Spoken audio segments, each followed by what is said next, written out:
This is Nick Basley from FilmSnobbery.com, and I am here with Leslee Scallon she's the co-founder of the Dances with Films Film Festival, now heading into their 16th year. I'm very excited to be speaking with you. How are you? I am great today and happy to be here. Thank you so much for having us. No, thank you for coming on. You've got the Sweet 16. Mm-hmm. How does that make you feel? Oh, that's a tough question just to start off with. It makes me feel like, wow, I can't believe we made it here. I know. You know? What has changed the most from year 1 to year 16?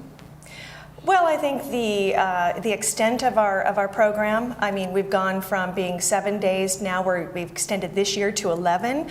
The films just continue to grow with the advent of all of the new digital technology that we have. The films are getting just more and more slick and interesting and fascinating, and it's just always been an interesting process to see it continually evolve. Mm-hmm. We have more panels, we have more seminars, we have Filmmakers Lounge finally. Nice. The first year we didn't. The first time it was like, you have a pile of hay over there. It's just, you go there. No, we had the Britannia pub in Santa Monica. Even better, you know? It worked very well. Filmmakers, go get drunk. We'll call you when we need you. There are a lot of challenges to that process over year 1 to year 16. Have you guys kind of almost found a groove, or is every year present new challenges, or? Well, it is a production. From beginning to end, it's a production just the same way it is as on a film. Mm-hmm. So there is always going to be something that's a little bit more of a hurdle. We're always looking for sponsors. We're always looking for good films. We're always looking for good people. But as the years have gone, it's been amazing because more and more people are involved with us. And we have people who are volunteers from year 1 who are still with us. We have more people who are actually staff. I mean, so it just has continually grown, and more people understand who and what we are. Mm-hmm. Because the very first year when we were trying to put this together, we were trying to put together a board of directors, and we approached somebody who, well, I won't name names, but anyway, his people went, a film festival without stars, what is it going to be, porn? Now it's like a completely different world, and we have a very illustrious board of directors, or advisory board as we like to call it, and that person is not one of those people. No. Does it get more difficult when you have to deal with people's people, as it were? Is that kind of also part of the reason why you're like, we just don't want to deal with the star factor, is that it gets so exponentially more complicated? We'd rather foster maybe not new filmmakers, but filmmakers that are lesser known because they need the help. It's not so much that they need the help, because I think talent will be talent. Mm-hmm. But when we started this, it was because Michael Trent, the co-founder with me, we had created a film, and we knew we wanted to do a screening to industry. And no offense to all the other smaller festivals that were around at the time, but we were starry-eyed like everybody. We wanted Sundance, we wanted Toronto, we wanted Telluride, whatever, Berlin. And when we didn't get in, we knew we needed to do a screening here. So we actually created this festival to support our own filmmaking careers. And when Michael said to me, he goes, you know what, there's got to be a lot of other filmmakers who are just like us, who have films that are just as good as ours, but can't get a break. Mm-hmm. And he was so right, and so we created it in like 9 months that very first year. And it was amazing. The experience was amazing. The other filmmakers were amazing.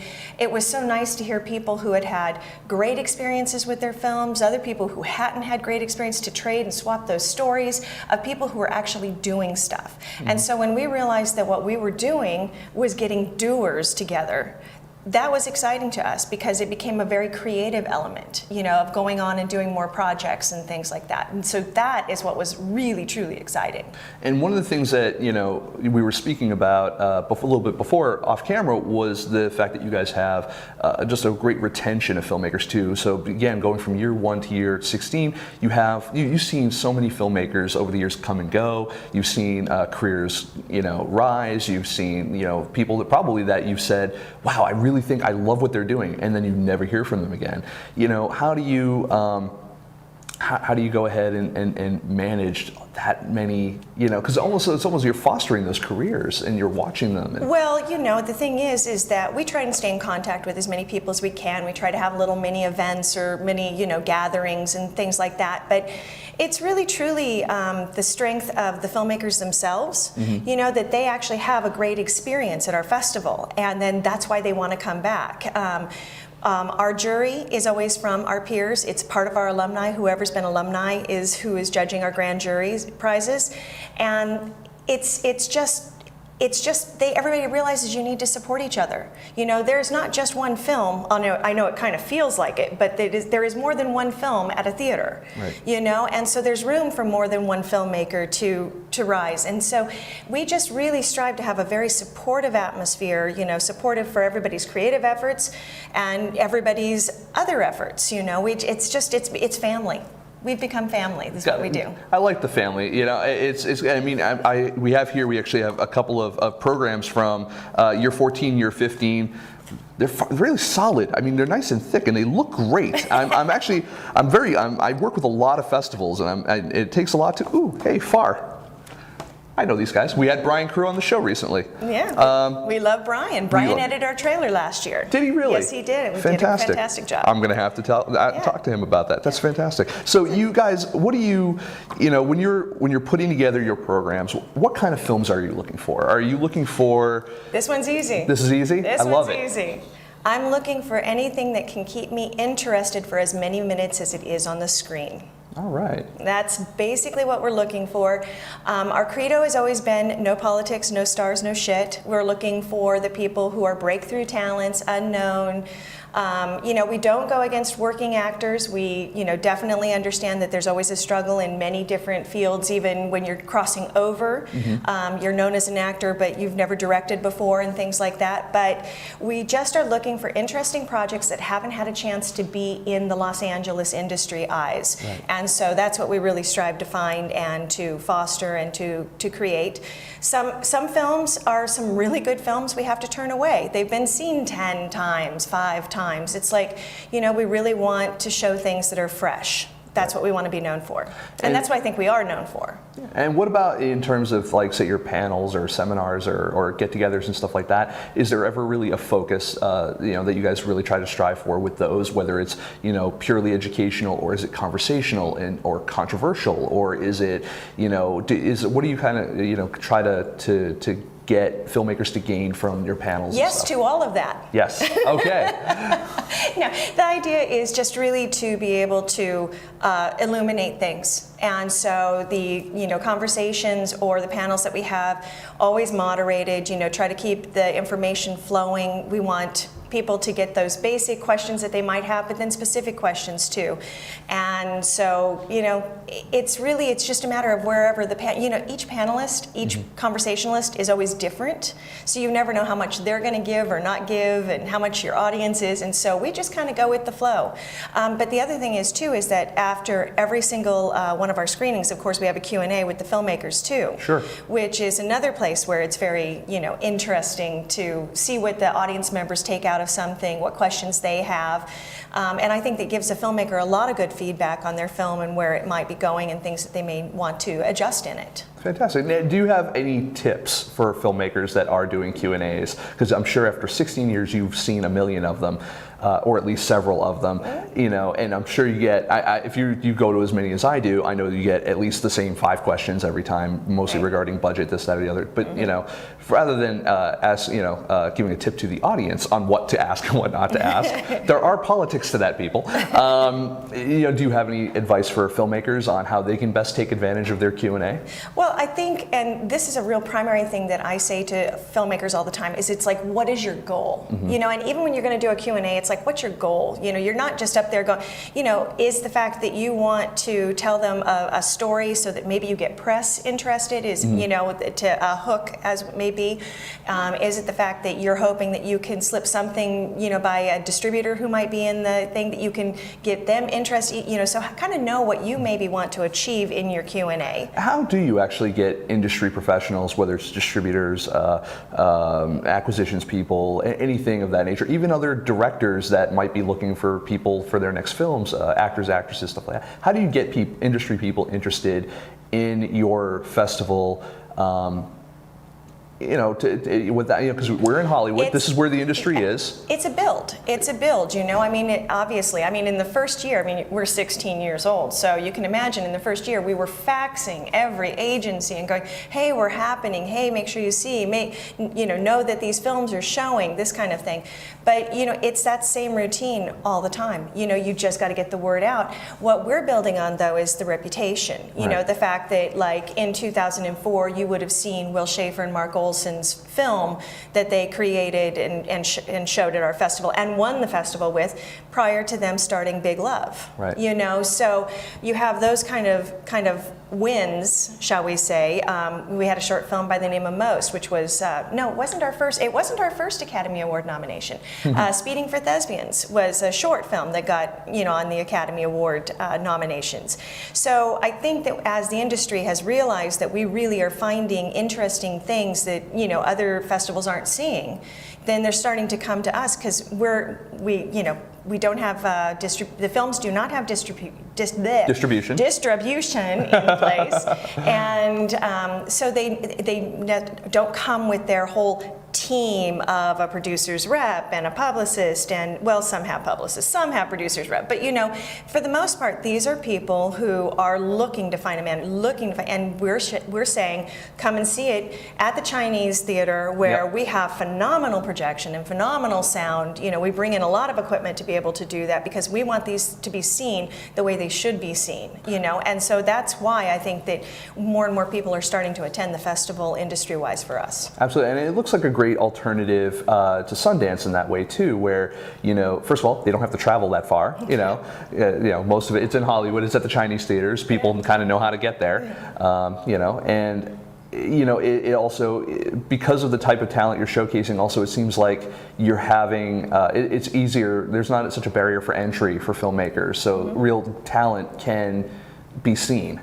How else do you differentiate yourself from the myriad other festivals, not only in Los Angeles but all over the world? And how do you guys strive to be in that, what everyone calls the top 10? Do you already feel like we're there? There's a million questions in there, I know, but pick one and go. No. Well, the thing is that that top 10 is pretty fluid, and again, it comes back to what your goals are as a filmmaker, as to what you want to do. I mean, there are different filmmakers who they have created it and they know they've put their money into this film, and all they want is to have a lot of people see it, and they'll go anywhere, because that's what they want to see. They're not worried about bringing their money back. There are other people who have mortgaged their house and their cars and are living in their car that need to sell their film. So it's like everybody has a different goal, and so in that. What we try to do is just provide a really terrific, I'm trying to think of all those questions at once. We try to provide a really terrific place, atmosphere, that you can achieve your goals. Okay. And again, because of our thing is the fact that we don't do the star thing. You're not going to find Tom Cruise or Nicole Kidman or Anne Heche or any of those people at our festival. You might find them in the audience, but you're not going to find them on the screen. And so the thing is that you're really going to find fresh talent. It's kind of like, we always kind of equated it to, way back in the 60s, there were probably some people who saw a little band in the bottom of a, restaurant called the Beatles, before they were the Beatles, and that's what— Back when Pete Best was still with the band, right? Yeah. So the idea is that, our festival is a place for people who really want to just see something that they may not see anyplace else. A lot of these films, they may or may not get sold, but that doesn't mean that person isn't going to go on to the next project and do have some phenomenal piece that goes on it. Because filmmaking it's a craft, it's an art, it's a business. Right. And it's a little hard to do that combination and to find your team to have that combination really sail. So, we have a lot of really talented people that should be seen, should be found, and that's why we're there. Fantastic. And again, there being such a it's a year-long event in terms of for you because you're producing it and your crew up for it. It's a production, like you said, and until it finally culminates. How do you keep interest in not only industry, your sponsors, filmmakers? How do you keep yourself on the radar all year long leading up to the festival? You mentioned you guys do like little mini events occasionally and things like that, but how do you guys kind of keep up the excitement so that when that call for entries does happen, you just get flooded? You know what? It's just a matter of it's our alums. Our alumni keep the word spread. They come back to us and say, hey, we've gotten this, we got distribution, we're showing here, I just started this project, so we keep that going and circulating and you just keep the name out there. It's like anything. So we are, though, planning on starting a new series, which I call the First Chance series. And we're hoping to do a series of like three screenings where we will be actually honoring somebody who's made it very far, but showing like maybe their first film or like the first film that like Denzel Washington was in. And then you show, you'd have Denzel Washington. Okay, maybe not Denzel, or maybe Denzel. Maybe. I don't know. You could even say I might bump into him at the grocery store. Nolan did Following, and then you bump it up against Inception or something like that, right. or Dark Knight, or something. Or show like a trailer from what he's doing now, or show his first short. And so we're actually working on creating this series, which I think would be really great because again, since it is a craft, you just don't step behind a camera and become perfect. You have to practice. And how do you practice unless you write a script, find all the people, get the equipment, it's an expensive craft to practice. And so I think it's very good to have a festival like ours where you can see they may not be perfect works. They may be, in your eyes, perfect works, may not work for me. It's a very varied slate. I mean, we have everything from action thrillers to romantic comedies, some sci-fi, monster movies, booze and boobs as kind of comedies. It's we have a little bit of everything so that it can appeal to whoever wants to come and see something that's really fun and see some talent that's on the rise. Yeah, no, and I was able to go to Dances with Films last year. It was right when I moved to LA, and I was able to catch one of your short blocks. Fantastic block, and it was not great because I also turned out I knew damn near at least one person in every single movie that was in there, either be in front of or behind the camera. So that was a real treat. Speaking of being behind the camera, though, do you ever? I'm sure that working on Dances with Films is a full-time event for you, year long. Do you miss being either working on other productions? Yeah, I do actually. But as we've built this, we realized that we're going to be able to get more into doing our own projects again, in the next year or two, because now we have such a great team with us. People like Robert Millett, who does our blog, who comes from year 2000. He was an alumni. Jackie Tepper and Amy Lanier, who put together our panels and our conversations, help with sponsorship. People like Felicia Lamberton, who handles the theater like I've never seen anybody handle a theater. Move in, you gotta go out, and so when you start having, that kind of support system of people who enjoy the work, that's the thing is that it's hard work. Don't get me wrong, it's very hard work to do a festival, but what we try to do is work hard and play hard and have a great time, and that's what we tell the filmmakers, as long as you guys are having fun, we're having fun, you're having fun, you just gotta do that. You can't stress out too much about it. And speaking of having fun, let's tell, a little bit of information about any of the after events that you guys have, either for attendees or filmmakers. Yeah. Well, we have of course our opening party, which is on May 30th, and that is going to be at the Preston's, which is part of the Lowe's Hotel.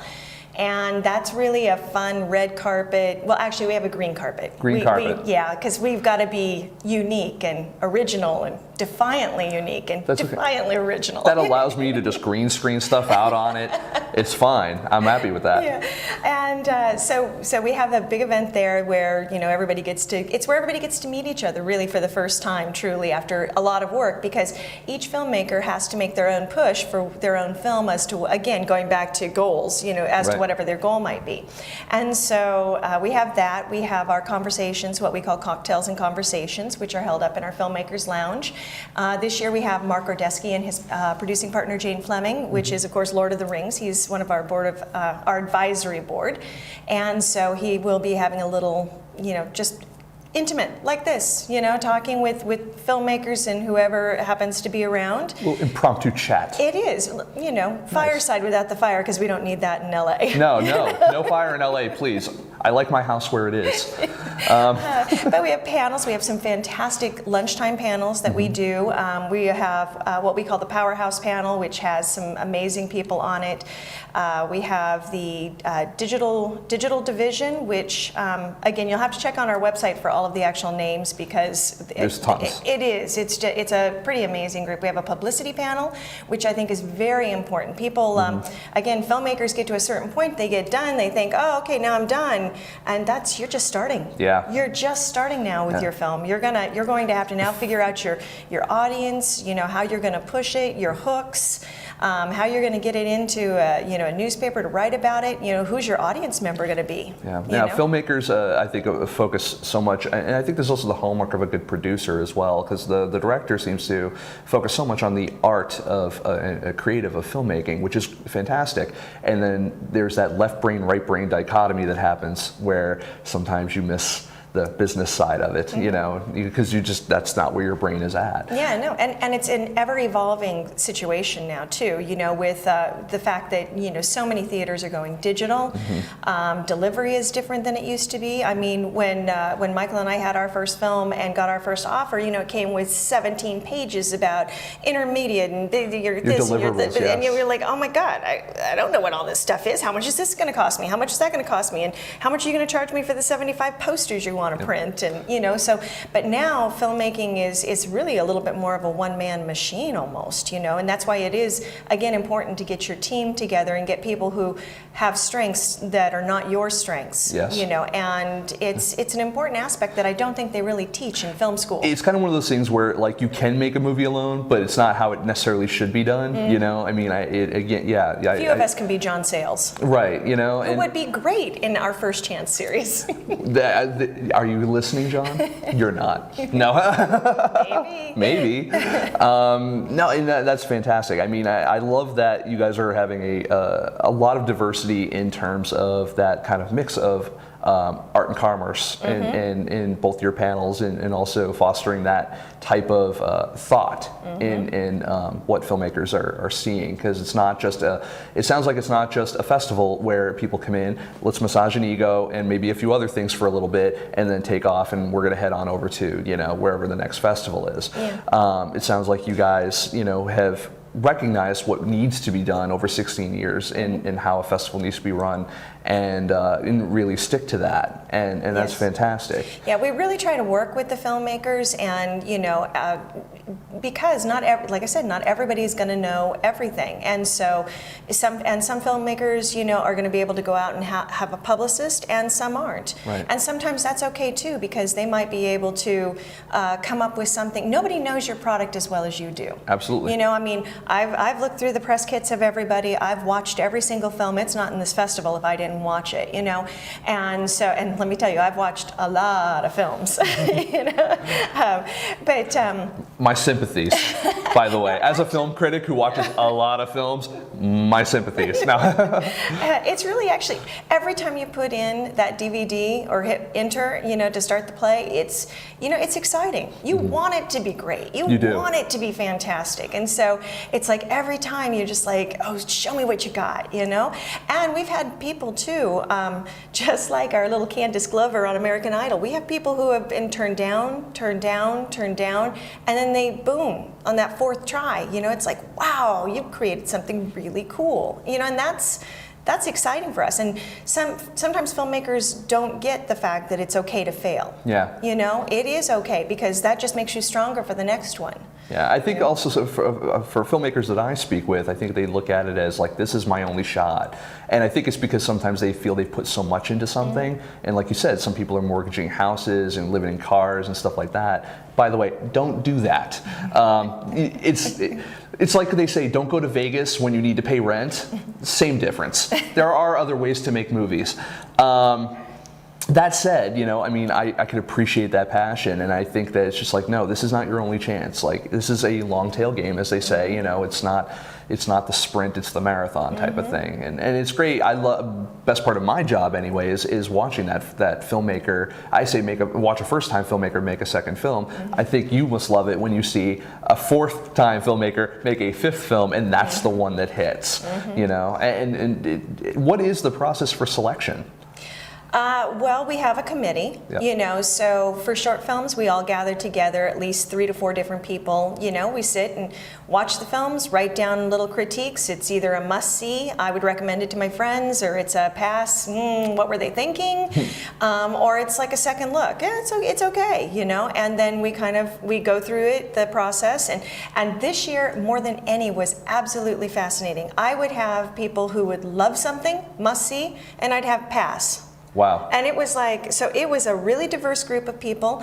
I don't believe in everybody being a film auteur. I really love, you know, a general audience member being on my screening committee as much as I do, you know, the guy who's you know, like Robert and myself, who have made films over and over, you know, so, and Michael, and, you know, all of our team. So the thing about it is that I then take a look at these, you get to know the screener, and you get to know if they're really hard on a film, or if they're really easy on a film, or if they're midway on a film, and I can gauge by that, I can start putting together, it's a puzzle. That's the way I can best describe it.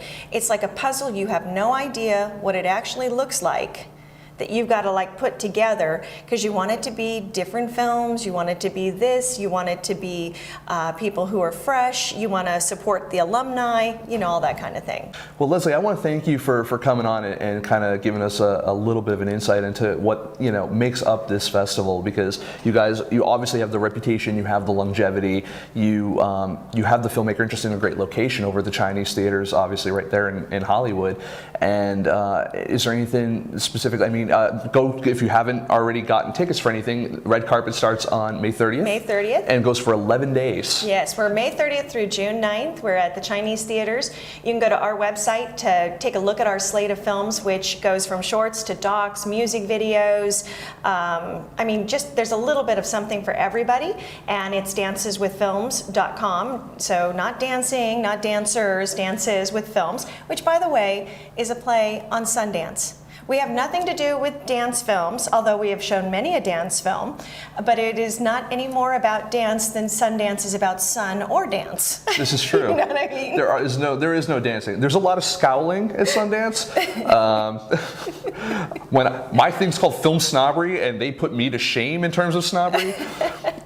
Yeah, but no, that's great. So danceswithfilms.com. Leslie, again, thank you for coming on. It's great when we can actually have a festival director on to kind of talk about their festival and really give insight into that process, because I think that filmmakers don't necessarily have that opportunity necessarily to interface with, you know, the directors of a festival all the time.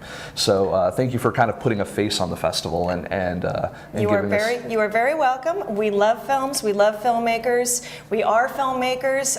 It's just a creative, exciting atmosphere for 11 days, and we hope you guys will join us. See you there.